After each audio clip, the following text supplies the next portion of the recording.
akan menjelaskan rangkuman materi tema 5. Di rangkuman materi tema 5 ini ada 5 muatan. Ada bahasa Indonesia, ada PPKN, ada matematika, SBDP, dan PJOK. Yang pertama, Bu Guru akan menjelaskan tentang muatan PPKN. Di muatan PPKN ini, yang pertama membahas tentang bunyi dan lambang Pancasila sila kedua. Masih ingat kan bunyi dan lambang Pancasila kedua? Iya, pinter. Lambangnya rantai, bunyinya kemanusiaan yang adil dan beradab. Contoh pengamalan Pancasila sila kedua yaitu pertama, saling menghargai. Saling menghargai itu kita harus menerima kekurangan orang lain, menghargai pendapat dan keyakinan orang lain. Kita tidak boleh memaksakan keyakinan atau pendapat orang lain. Kemudian contoh yang lain, saling menghormati. Saling menghormati itu ketika diberi nasihat atau diberitahu oleh orang lain, ayah bundanya, guru atau temannya, itu didengarkan. Contoh yang lain yaitu tidak semena-mena. Maksudnya tidak semena-mena itu tidak boleh mengejek kekurangan orang lain, kekurangan teman. Misalnya ada temannya yang maaf ya, yang warna kulitnya misalnya beda dengan kamu. Kamu tuh jelek, ini. Tidak boleh seperti itu. Kemudian contoh berikutnya yaitu kita juga bisa bekerja sama, baik di sekolah maupun di rumah. Itu juga termasuk pengamalan Pancasila sila kedua. Yang terakhir yaitu pengamalan Pancasila kedua itu berbagi. Jika kita memiliki sesuatu yang lebih, bolehlah kita berbagi dengan teman-teman. Selanjutnya yaitu aturan bermain bersama teman. Ketika kita bermain bersama teman itu ada hal yang boleh dan tidak boleh dilakukan. Hal itu disebut aturan permainan. Contoh aturan bermain bersama teman. Ketika bermain kita harus berbagi mainan bersama teman-teman. Tidak boleh misalnya ini mainanku, kamu gak boleh ikut main. Tidak boleh seperti itu, karena kita bersama teman harus saling berbagi. Kemudian saat bermain juga kita tidak boleh bertengkar. Kita harus saling menyayangi ketika bermain, berbagi. Kemudian saat bermain juga kita harus bersikap adil. Misalnya kita punya barang, teman kita ada 3. Aku suka sama temanku yang A, kita kasih si A lebih banyak karena kita lebih suka. Sedangkan si B kita kasihnya sedikit. Itu tidak boleh, namanya tidak adil. Selanjutnya yaitu keberagaman karakteristik. Keberagaman karakteristik ini bermacam-macam. Karena kita hidup di dalam keluarga itu juga berbeda-beda karakter. Karakter itu bisa bentuk wajah atau bentuk fisik, bisa juga kesukaan atau hobi. Itu banyak macamnya. Kemudian perbedaan karakteristik ini kita harus saling menghargai, tidak boleh saling mengejek kekurangan orang lain. Selanjutnya yaitu kerjasama. Ketika kita melakukan sesuatu sebaiknya dilakukan bersama-sama, terutama pekerjaan yang ada di dalam rumah. Kita bisa mengerjakan bersama keluarga. Jadi jika kita mengerjakan bersama-sama, pekerjaan akan lebih mudah. Kemudian pekerjaan juga lebih cepat selesai. Kemudian kita juga bisa mempererat persaudaraan antar keluarga. Selanjutnya kita akan membahas muatan bahasa Indonesia. Untuk yang pertama yaitu ungkapan pujian. Ungkapan pujian ini memberikan pujian yang baik kepada orang lain dengan tulus dan jujur. Ungkapan pujian itu adalah sesuatu yang membuat orang yang mendengarkan itu merasa senang dan tersanjung, sehingga memotivasi orang tersebut untuk melakukan hal-hal yang baik yang lainnya.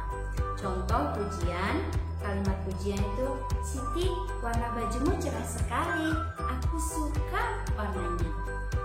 Contoh yang lain, masakan ibu enak sekali. Contoh yang lain, Beni, suaramu merdu loh. Itu adalah contoh kalimat pujian. Kalian bisa memuji teman kalian, orang tua kalian, atau saudara kalian. Kemudian selanjutnya yaitu ungkapan permintaan maaf.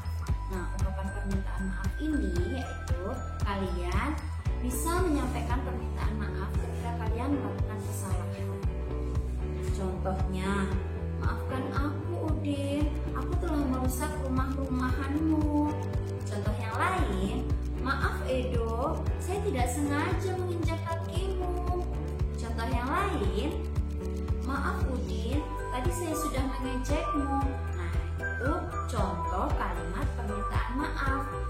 Kalian bisa meminta maaf jika kalian melakukan kesalahan yang disengaja maupun yang tidak disengaja. Kalian juga bisa meminta maaf jika kalian sudah menyakiti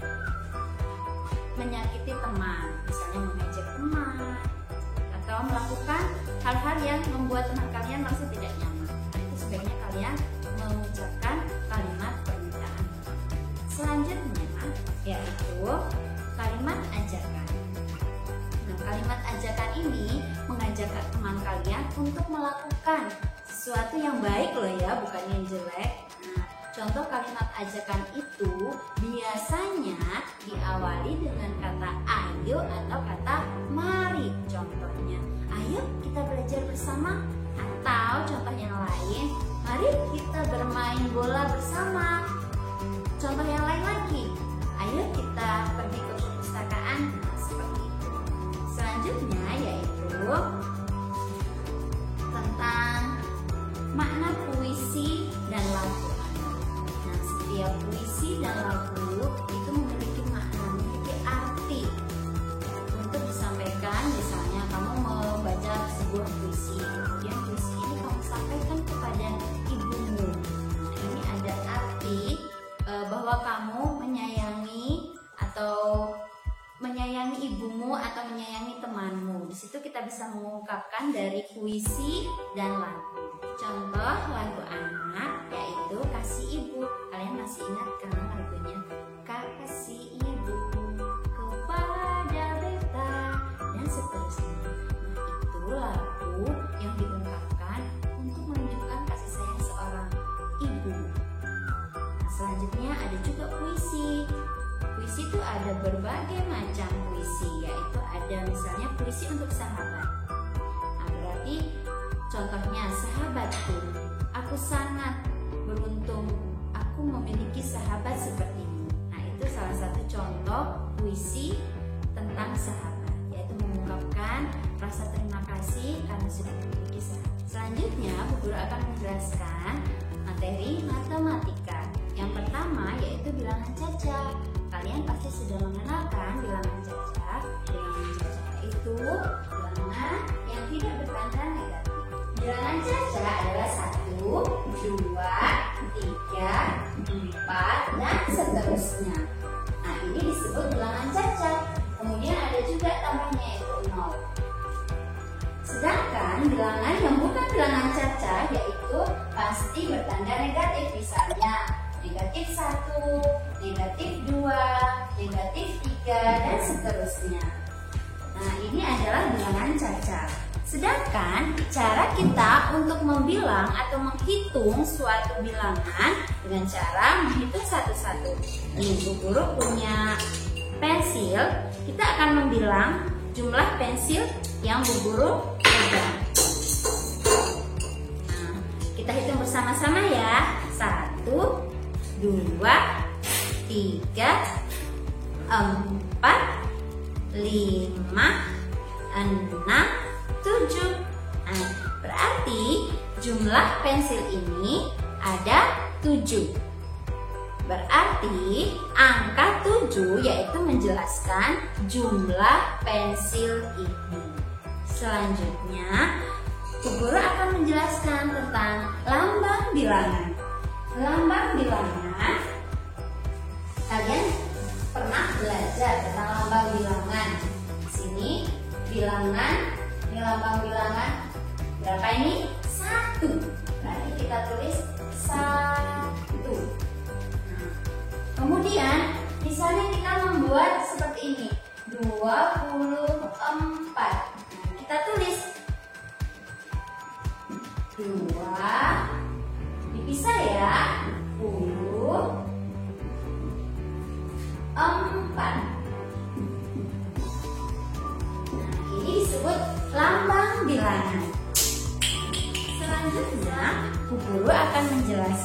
tentang membandingkan dua bilangan. Nah, membandingkan dua bilangan ini kalian juga sudah pernah belajar. Cara membandingkannya yaitu dengan menggunakan kalimat lebih dari, kurang dari, atau sama dengan. Contohnya, di sini Bu Guru punya angka 23 titik-titik 34. Nah, kita lihat dulu. Kita membacanya dari yang depan, yaitu 23 berarti kurang dari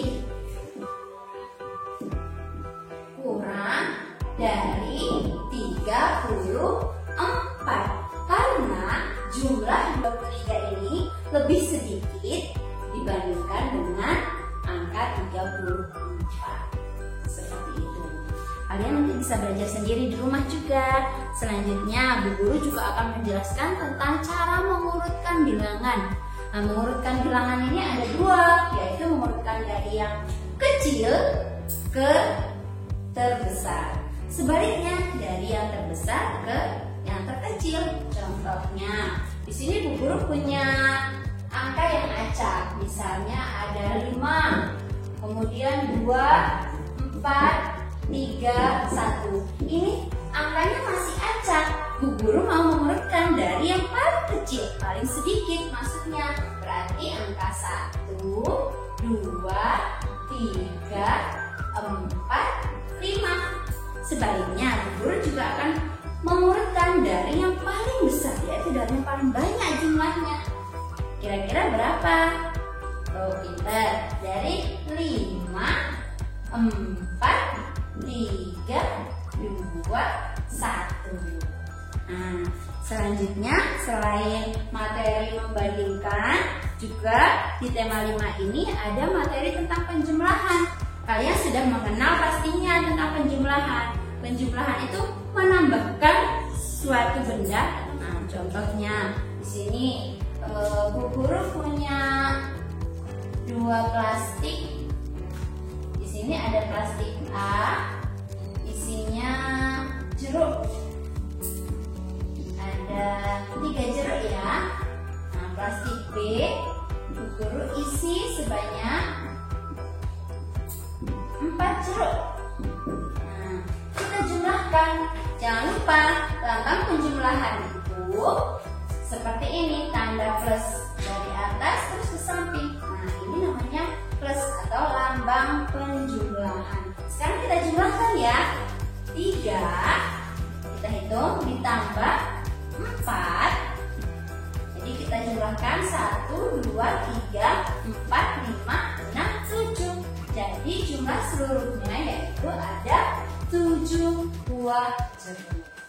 Selanjutnya Bu Guru akan menjelaskan juga tentang pengurangan. Pengurangan ini kebalikan dari penjumlahan. Nah, contohnya seperti ini. Bu Guru awalnya punya mangga. Bu Guru punya mangga. Nih, mangganya Bu Guru, maaf ya bapaknya jelek. Bu Guru punya 5 mangga. 1, 2, 3, 4, 5. Ini ada 5 mangganya. Ternyata mangganya Bu Guru ini ada yang busuk. Nah, karena ada ulatnya di dalamnya. Ternyata yang busuk itu ada 2 mangga. Nah, kita keluarkan dari kelompok yang pertama. Nah, karena dia busuk, kita coret cek. Berarti 5 dikurangi 2, tinggal berapa ya yang bisa dimakan? 1, 2, 3. Nah, begitu cara menguranginya. Selanjutnya, Bu Guru akan menjelaskan tentang materi SBDP. Yang pertama, yaitu kita membahas tentang elemen musik. Elemen musik ini bagian dari musik. Nah, di tema 5 ini kita belajar tentang tempo. Nah, tempo ada tempo cepat dan ada tempo lambat. Di tangga lagu, nanti kalian akan lihat sendiri di buku kalian. Kalian bisa scan barcode-nya kalau ingin mendengarkan lagunya. Di situ akan ada tanda Nah, jika ada tanda strip di atasnya, maka temponya dinyanyikan dengan cepat. Tetapi kalau tidak ada tanda strip di atasnya, temponya dinyanyikan dengan nada yang lambat. Bu Guru kasih sedikit aja contohnya ya, nanti kalian bisa nyanyi sendiri. Bila ku ingat lelah. Nah, bila itu tidak ada strip di atasnya, jadi temponya dinyanyikan dengan nada yang lambat. Sedangkan laku itu cepat karena ada tanda strip di atasnya, jadi temponya dinyanyikan dengan nada yang cepat. Selanjutnya, Bu Guru akan menjelaskan tentang tarik. Nah, gerak tarik. Gerak tarik itu banyak macamnya. Kali ini di tema 5 kalian akan menunjukkan gerak tari pada tumbuhan. Masih ingat kan macam-macam gerakan tari pada tumbuhan? Ada gerakan tari seperti ini. Nah, ini namanya apa yo? Ini tumbuhan rendah. Ada juga gerakan tari, yaitu kedua tangan diangkat ke atas. Ini namanya gerakan tari tumbuhan tinggi. Gerakan yang merentangkan kedua tangan ke kiri dan ke kanan, ini contoh pendudukan tumbuhan bertangkai lebar. Sedangkan gerakan tari yang menguncup, yaitu kedua tangan diletakkan di antara paha, kemudian sedikit ditekuk ini badannya seperti ini. Kalian bisa mempraktekkan sendiri. Kita juga sudah pernah kok praktekkan waktu di sekolah. Masih ingat kan? Oke. Selanjutnya, Bu Guru akan menjelaskan tentang karya 3 dimensi. Karya 3 dimensi kan kalian masih ingat ciri-cirinya, yaitu ini contohnya. Ini waktu itu kita buat bersama. Ini karya salah satu contoh karya 3 dimensi. Karya 3 dimensi itu ciri-cirinya bisa diukur loh. Nah, bisa diukur tingginya, lebarnya itu bisa diukur. Kemudian karya 3 dimensi ini juga bisa dilihat dari berbagai sisi. Bisa dilihat dari pangkring, bisa dilihat dari belakang. Nah, seperti itu. Selanjutnya, Bu Guru akan menjelaskan tentang bahan alam. Nah, bahan alam, kalian juga sudah pernah membuat karya dari bahan alam. Salah satu contohnya, titik. Nah, ini adalah salah satu karya yang kalian pernah buat dari bahan alam.